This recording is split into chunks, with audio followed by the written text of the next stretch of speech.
మెరుపు దాడి చేసింది రష్యా. ఉక్రెయిన్లోని న్యూక్లియర్ ప్లాంట్ పై దాడికి పాల్పడింది. ఉక్రెయిన్లోని న్యూక్లియర్ ప్లాంట్ పై డ్రోన్తో దాడికి దిగింది రష్యా. ఇటు రష్యా ఉక్రెయిన్ మధ్య యుద్ధాన్ని ఆపేస్తాను, పౌరులు చనిపోవడం ఇష్టం లేదు, భవిష్యత్తులో ఏమైనా జరగొచ్చు అంటూ ట్రంప్ మాట్లాడుతున్న సమయంలో ఇప్పుడు రష్యా ఉక్రెయిన్ పై డ్రోన్ దాడి చేసింది. అది కూడా ఒక న్యూక్లియర్ ప్లాంట్ పై దాడి చేసింది. అయితే న్యూక్లియర్ ప్లాంట్ పై దాడి జరగగానే ఒక్కసారిగా అందరూ కూడా భయాందోళన వ్యక్తం చేశారు. ఆ ప్లాంట్ నుంచి రేడియేషన్ ఏదైనా బయటకు వస్తుందేమోననే భయాన్ని కూడా వ్యక్తం చేశారు. ఇప్పుడు మీరు ఆర్టీవీ స్క్రీన్ పైన చూస్తున్నారు, అదే న్యూక్లియర్ ప్లాంట్. ఈ న్యూక్లియర్ చెర్నోబిల్లో ఉంది. ఆ న్యూక్లియర్ ప్లాంట్ పై డ్రోన్ దాడి చేస్తున్న దృశ్యాలు, పెద్ద లైటింగ్తో వచ్చి డ్రోన్ అక్కడ ఢీకొని పేలిపోయి మంటలు వ్యాపిస్తున్న దృశ్యాలు మీరు చూడొచ్చు. ఒకసారి మనం మొదటి బాక్స్లో చూస్తున్నాం, అదే న్యూక్లియర్ ప్లాంట్. ఆ ప్లాంట్ పై డ్రోన్తో దాడికి పాల్పడింది. పదుల సంఖ్యలో డ్రోన్లతో దాడికి పాల్పడింది ఉక్రెయిన్ పై రష్యా. అందులో కొన్ని వాటిని మధ్యలోనే పేల్చేశామని ఉక్రెయిన్ చెప్తోంది, కొన్ని టార్గెట్ని రీచ్ కాలేదని చెప్తోంది. కానీ ఒక డ్రోన్ మాత్రం పవర్ ప్లాంట్ న్యూక్లియర్ ప్లాంట్ పై పడడంతో అక్కడ కొంత ఆందోళన వ్యక్తమైంది.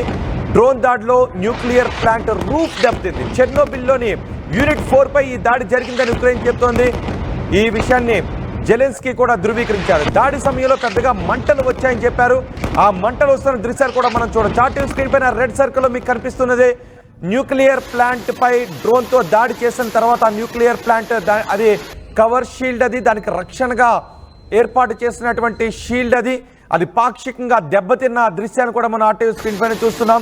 డ్రోన్తో అటాక్ చేసిన తర్వాత రేడియేషన్ ఏదైనా లీక్ అవుతుందేమోననే భయాన్ని కూడా అందరూ వ్యక్తం చేశారు. కానీ అలాంటిది ఏమీ జరగలేదు. కొద్దిపాటి షీల్డ్ మాత్రం దెబ్బతింది, కవర్ రూఫ్ మాత్రం దెబ్బతింది అని జెలెన్స్కీ చెప్పారు. రేడియేషన్ స్థాయి మాత్రం స్థిరంగానే ఉంది అని జెలెన్స్కీ చెప్తున్నారు. ఇటు అమెరికా ప్రయత్నాలు చేస్తోంది. రష్యా ఉక్రెయిన్ మధ్య వార్ని ఆపాలి అని చర్చలు జరుపుతాం, భవిష్యత్తులో ఏమైనా జరగవచ్చు అని. మరోవైపు ఉక్రెయిన్ అధ్యక్షుడు కూడా చెప్తూ ఉన్నారు, తమ భూభాగంలో ఉన్న తాము ఆధీనం చేసుకున్న భూభాగాలను మేము వదిలేస్తాం, అలాగే రష్యా ఆక్రమించుకున్న భూభాగాలను కూడా వదిలేస్తే మేము కూడా అందుకు సిద్ధంగా ఉన్నాము అనే చర్చ జరుగుతోంది. ఇటు ట్రంప్ కూడా చెప్తూ ఉన్నారు, రష్యా ఉక్రెయిన్ మధ్య జరుగుతున్న దాడిలో, యుద్ధంలో ఎంతోమంది పౌరులు ప్రాణాలు కోల్పోతున్నారు, అలా ప్రాణాలు కోల్పోవడం ఇష్టం లేదు, యుద్ధాన్ని ఆపడానికి నేను ప్రయత్నాలు చేస్తాను అని చెబుతూ ఉన్నారు. అందుకు సంబంధించిన చర్చలకు కూడా పావులు కదుపుతూ ఉన్న వేళ ఇప్పుడు రష్యా ఉక్రెయిన్పై ఈ డ్రోన్లతో దాడికి తెగబడడం, అది కూడా న్యూక్లియర్ ప్లాంట్పై ఈ డ్రోన్ దాడి జరగడంపై మళ్ళీ పెద్ద ఎత్తున చర్చ జరుగుతోంది. మా ప్రతినిధి సచిన్ ఉన్నారు పూర్తి సమాచారం అందించడానికి. సచిన్, ఇప్పటికే ఉక్రెయిన్ రష్యా మధ్య జరుగుతున్న యుద్ధాన్ని ఆపటానికి అమెరికా ప్రయత్నం చేస్తున్న సమయంలో రష్యా డ్రోన్లతో విరుచుకుపడింది, పదుల సంఖ్యలో డ్రోన్లతో విరుచుకుపడింది. ఒక డ్రోన్ మాత్రం న్యూక్లియర్ ప్లాంట్పై పడింది, కానీ ప్రమాదం లేదు అని చెప్తోంది. సో టాక్స్ జరుగుతున్న సందర్భంలో రష్యా ఇలా దాడులకు తెగబడ్డాన్ని ఏ విధంగా చూడాలి? ఇది ఎటువంటి పరిణామాలకు దారితీసే అవకాశం ఉంది? కరెక్ట్ గా ఇంకొక 10 రోజులు పోతే రెండేళ్లు కదా 3 ఏళ్లు పూర్తవుతుంది రష్యా యుక్రెయిన్ మధ్య యుద్ధం మొదలై. ఇక్కడ ఈ క్రమంలో రోహిత్, ఈ రోజు జరిగిన ఘటన నిజంగా ప్రపంచాన్ని ఒక్కసారిగా షాక్ గురి చేస్తుంది. ఎందుకంటే ఏప్రిల్ 2022 ఇదే న్యూక్లియర్ ప్లాంట్ కి సంబంధించి రష్యా ఆక్రమించుకున్న సందర్భంలో ఐరాస కూడా ఆందోళన వ్యక్తం చేస్తుంది. ఏ లెవెల్లో ఆందోళన వ్యక్తం చేస్తుందంటే చెర్నోబిల్లో రేడియేషన్ అసాధారణంగా పెరిగిపోయిందంటూ కూడా చెప్పుకొచ్చిన సందర్భం. అటువంటి ఆందోళనకర పరిస్థితి ఈ రోజు కనిపించింది. ఎందుకంటే సాధారణంగా చూస్తూ ఉంటాం, ఒకవేళ న్యూక్లియర్ ప్లాంట్ లో కనుక ఏమైనా ఇబ్బంది జరిగితే ఆ లెవెల్స్ కేవలం అక్కడికే పరిమితం కాదు, కొన్ని వేల కిలోమీటర్ల వరకు కూడా పరిమితం అయిపోతూ ఉంటుంది. ఇక్కడ నేను ఒక విషయాన్ని ప్రస్తావించాలనుకుంటున్నాను. ఎందుకంటే ఒకవేళ ఇక్కడ ఏమైనా జరిగిందంటే కనుక చెర్నోబిల్లో కనుక ఏమైనా జరిగితే అది భారీ అణు విషాదానికి దారితీసే అవకాశం ఉంటుంది. ఇది కరెక్ట్ గా చెప్పాలంటే కనుక దాదాపుగా ఒక సుమారు 40 ఏళ్ళు. ఎందుకంటే 86 అనుకుంటే కనుక దాదాపుగా మనకి సుమారు 40 ఏళ్ళు అనుకోవచ్చు. అప్పుడు ఒక విధ్వంసం జరిగింది ఇదే చెర్నోబిల్ కి సంబంధించి. అదే మళ్ళీ రిపీట్ అవుతుందని ఒక ఆందోళన కలిగింది. అది కూడా మీరు అన్నట్టుగా శాంతి ఒప్పందం గురించి మాట్లాడుకుంటున్న సందర్భం. అంటే ఇటు రష్యాకి అలాగే యుక్రెయిన్ కి మధ్య శాంతి ఒప్పందాలు జరిపించో లేకపోతే శాంతి చర్చలు జరిపించో వీటిని పొలికి తీసుకుందామని చెప్పి ఇటు అమెరికా భావిస్తున్న తరుణంలో అట్ ద సేమ్ టైం దీనికి సంబంధించిన మానుకుల టాక్స్ జరిగాయి. సో ఇటువంటి నేపథ్యంలో ఇలాంటి ఒక అడుగు దీనికి నుంచి ఇంకా రష్యా నుంచి అయితే మాత్రం ఇంకా ఎటువంటి రియాక్షన్ అయితే కనిపించట్లేదు. కానీ యుక్రెయిన్ ఏమంటుందంటే కనుక ఒక మాట చెప్పడం జరుగుతోంది. ఏదైతే మనం మాట్లాడుతున్నామంటే కరెక్ట్ గా 40 ఏళ్ల క్రితం, సుమారుగా 40 ఏళ్ల క్రితం జరిగిన ఆ దుర్ఘటనకు సంబంధించి ఆ ఘటన నుంచి బయటపడేందుకు ఆ న్యూక్లియర్ ప్లాంట్ కి ఒక ఔటర్ షీల్డ్ అనేది ఏర్పాటు చేయడం జరిగింది. ఆ ఔటర్ షీల్డ్ కి ఈ రోజు ప్రమాదం తలెత్తింది.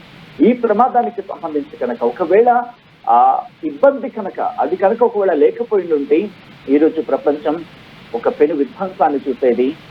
సమయం కూడా లేకుండానే బహుశా వేలలో ప్రాణాలు గాల్లో కలిసిపోయి ఉండేవేమో. బహుశా ఆ మాట అనడానికి కాస్త ఇబ్బందికరంగానే ఉంది. కానీ ఎందుకంటే ఆ రోజు కాంక్రీట్ స్టీల్ తో ఉన్న ఒక స్టీల్డ్ డ్యామేజ్ కి సంబంధించి అంటే 4వ యూనిట్ నుంచి రేడియేషన్ వెలువడుతోంది కాబట్టి ఆ రేడియేషన్ బయటికి వ్యాపించకుండా ఉండాలి అనే ఆ షీల్డ్ నిర్మించారు. ఇప్పుడు రష్యా ముందు నుంచి కూడా భయాలు వ్యక్తమవుతున్నాయి. ఒకవేళ రష్యా ఉక్రెయిన్ మధ్య దాడి అణుయుద్ధానికి దారి తీయొచ్చేమోనని. సో ఆ అణుబాంబుతో దాడి చేయకపోయినా అణు రియాక్టర్ పై, అది కూడా దెబ్బతిన్న అణు రియాక్టర్ పై రష్యా దాడి చేసింది అంటే రష్యా వ్యూహాన్ని ఎలా చూడాలి? రష్యా ఏ ఉద్దేశంతో పదుల సంఖ్యలో డ్రోన్లతో ఈ అణు రియాక్టర్ పై దాడికి పాల్పడ్డదని అనుకోవాలి? ఇది ఎలా ఉండిందంటే చెర్నోబిల్ కి సంబంధించి ముందు ఈ ప్రాంతాన్ని ఆక్రమించుకోవడం జరిగింది రష్యా అనేది. ఇక్కడ నుంచి దీంతో పాటు ఇంకొన్ని ప్రాంతాలు ఉన్నాయి, మళ్ళీ వాటిని తిరిగి స్వాధీనం చేసుకున్న సందర్భాలు. కానీ ఇక్కడ క్లియర్ కట్ గా మాట్లాడుకోవాలంటే 2022 ఏప్రిల్లో ఐక్యరాజ్య సమితి ఆందోళన వ్యక్తం చేస్తుంది. ఐక్యరాజ్య సమితి ఎందుకంటే యుక్రెయిన్ కి సంబంధించి ఆక్రమించే క్రమంలో ముందుగా రష్యా దాడి చేస్తున్న ప్రాంతం కూడా ఇదే. దీని మీద ఎప్పుడైతే ఐక్యరాజ్య సమితి కూడా సాధారణ అంటూ ఉంటాం, ఎప్పుడైతే రంగంలోకి దిగిందో, ఎప్పుడైతే ఆ ప్రాంతానికి సంబంధించి ఆందోళన కలిగించిందో అక్కడ కాస్త భద్రతను ఏర్పాటు చేసింది. మీరు ఎంతైనా కొట్టుకోండి ఒక విధంగా చెప్పాలంటే, కానీ ఇక్కడి వరకు రాకండి. ఇది కనుక ప్రమాదం జరిగితే ఇది ప్రపంచానికి విధ్వంసంగా మారుతుంది అనుకున్న క్రమంలో అప్పుడు కాస్త తగ్గినప్పటికీ కూడా రోహిత్ ఇక్కడ ఇండైరెక్ట్ గా చెప్పాలంటే రష్యా బహుశా ఒకటి డైరెక్ట్ గా అటాక్ కి సంబంధించి అంటే యుక్రెయిన్ మాకు ఇచ్చేసేయండి అని ఒక క్లియర్ కట్ మెసేజ్ పంపిస్తున్నాను అనుకోవాలి. లేదా ఇక్కడ యుక్రెయిన్ కి సంబంధించి జెలెన్స్కీ నేను నాటోలో చేరడం లేదు అనే ఒక క్లియర్ కట్ ఇండికేషన్ ఇవ్వాలి. ఇది మళ్ళీ చిచ్చును రాజేస్తుందనే చెప్పుకోవాలి. ఇక్కడ నేటోకి సంబంధించి ఆయన మాట్లాడట్లేదు, అక్కడ యుక్రెయిన్ కి సంబంధించి జెలెన్స్కీ కూడా మాట్లాడుతున్న సందర్భం లేదు. కానీ ఇక్కడ నేను మళ్ళీ ఇక్కడ ఇరాన్ కి సంబంధించి కావచ్చు, లేకపోతే ఇరాన్ పక్కన పెట్టి ఇజ్రాయెల్ కి అలాగే హమాస్ కి మధ్య జరుగుతున్న ఆ వార్ కి సంబంధించి ఇక్కడ ప్రస్తావించాలనుకుంటున్నాను. అది కూడా ఇటువంటి సిచ్యువేషన్ దారితీస్తుంది. కానీ అక్కడ చర్చలు జరిగాయి. అక్కడ చర్చలు జరిగిన తర్వాత కాస్త సమయంలోకి వచ్చిన పరిస్థితితో కాస్త తగిన పరిస్థితి. కానీ ఇక్కడ అటువంటి పరిస్థితి అక్కడ ప్రధాన పాత్ర పోషించే స్థాయి సంబంధించి చర్చ జరుగుతోంది. ఎవరు ఇక్కడ కాండౌన్ అవ్వట్లేదు. ఇటువంటి నేపథ్యంలో ఈరోజు న్యూక్లియర్ అంశానికి సంబంధించి ఎందుకంటే అప్పుడే 2022లోనే చెర్నోబిల్ కి సంబంధించి రేడియేషన్ అసాధారణంగా ఉంది అంటూ ఐక్యరాజ్య సమితి అణు ఇంధన సంస్థ హెచ్చరికలు జారీ చేస్తుంది. సో అక్కడ అంటే యుక్రెయిన్ మీద సైనిక దాడిలో భాగంగా చెర్నోబిల్ ని రష్యా తాత్కాలికంగా ఆక్రమించేస్తుంది.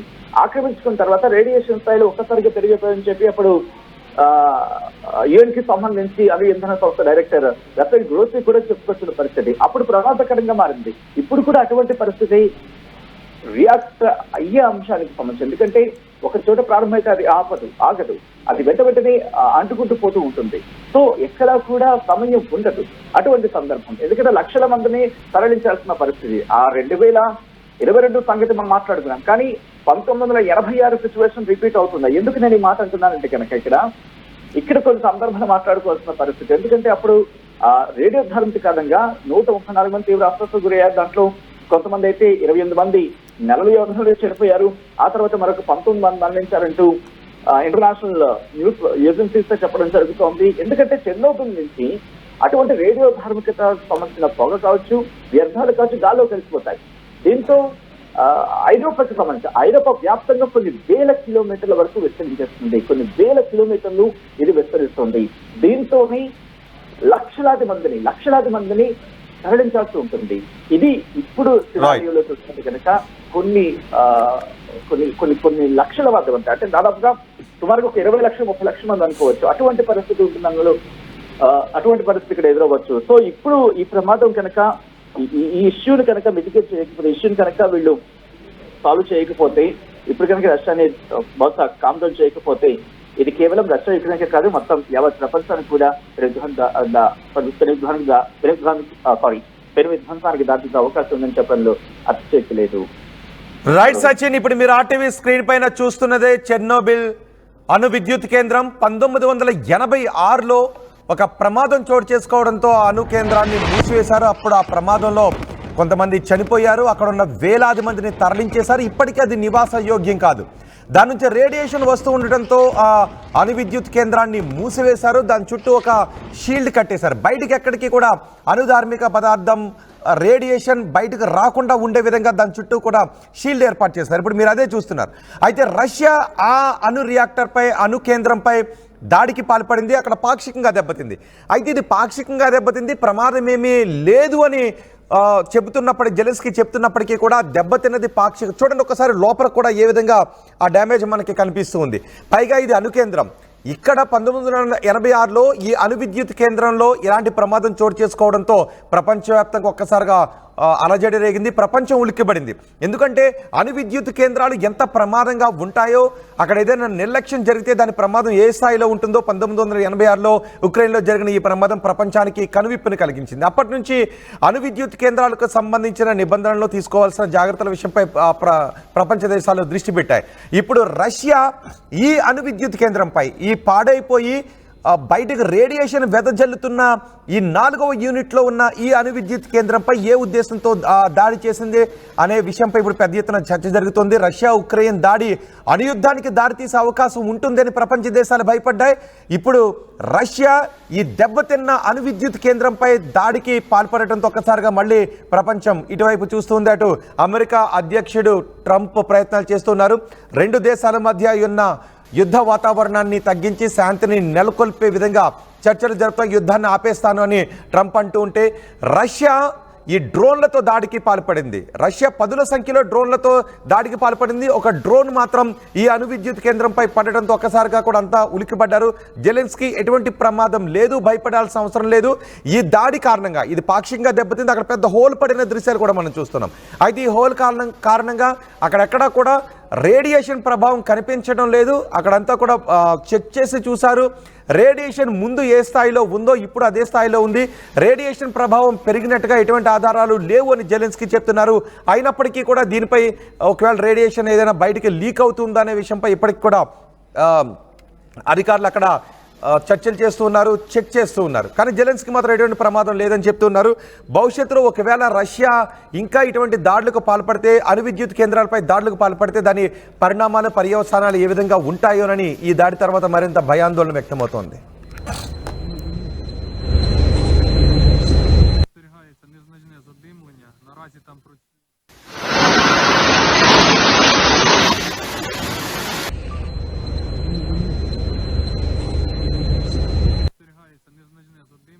Наразі там працюють